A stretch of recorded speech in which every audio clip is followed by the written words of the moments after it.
സംസ്ഥാനത്തെ പുതിയ മദ്യനയവുമായി ബന്ധപ്പെട്ട് മുഖ്യമന്ത്രി വി.ഡി. സതീശൻ സ്വീകരിച്ച നിലപാടിനെ പൂർണ്ണമായി സ്വാഗതം ചെയ്ത് തലശ്ശേരി അതിരൂപത archbishop Mar Joseph Pamplany.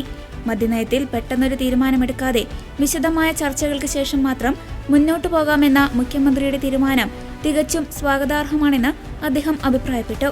പൊതുസമൂഹത്തിൽ നിന്നും ജനങ്ങളിൽ നിന്നും ഉയർന്നുവന്ന ശക്തമായ വികാരങ്ങളെയും ആശങ്കകളെയും മാനിച്ചുകൊണ്ടാണ് മുഖ്യമന്ത്രി ഈ വിഷയം വിശദമായ ചർച്ചയ്ക്കായി മാറ്റിവെച്ചതെന്ന് ബിഷപ്പ് ചൂണ്ടിക്കാട്ടി.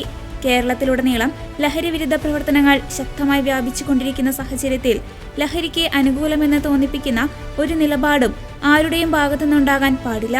മദ്യനയത്തിന്റെ മറവിൽ പുകമറ സൃഷ്ടിച്ച് സംസ്ഥാനത്ത് അനാവശ്യ പ്രതിസന്ധികളും വിവാദങ്ങളും ഉണ്ടാക്കാൻ ആഗ്രഹിക്കുന്നവരുടെ താൽപര്യങ്ങളെ തള്ളിക്കളയാൻ മുഖ്യമന്ത്രി കാണിച്ച ആർജവം അഭിനന്ദനാർഹമാണെന്നും പാംബ്ലാനി പിതാവ് കൂട്ടിച്ചേർത്തു.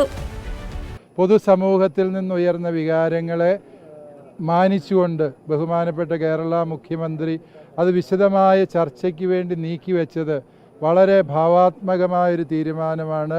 അതിൻ്റെ പുകമറയിൽ പ്രതിസന്ധികൾ സൃഷ്ടിക്കാൻ ആഗ്രഹിക്കുന്നവരുടെ നിലപാടുകളെ തള്ളിപ്പറയാനും മുഖ്യമന്ത്രി എടുത്ത ആർജവത്വം അഥവാ ധീരത അത് തികച്ചും അഭിനന്ദനാർഹമാണ്. ബഹുമാനപ്പെട്ട മുഖ്യമന്ത്രി വി.ഡി. സതീശനോട് ഞങ്ങൾക്കുള്ള ആദരവും ഈ കാര്യത്തിലുള്ള നന്ദിയും ഹൃദയപൂർവ്വം അറിയിക്കും. മദ്യത്തിന് അനുകൂലമായ ഒരു നിലപാടും ഈ പൊതുസമൂഹം സ്വീകരിക്കില്ല എന്ന് തന്നെയാണ് എൻ്റെ ഉറച്ച വിശ്വാസം.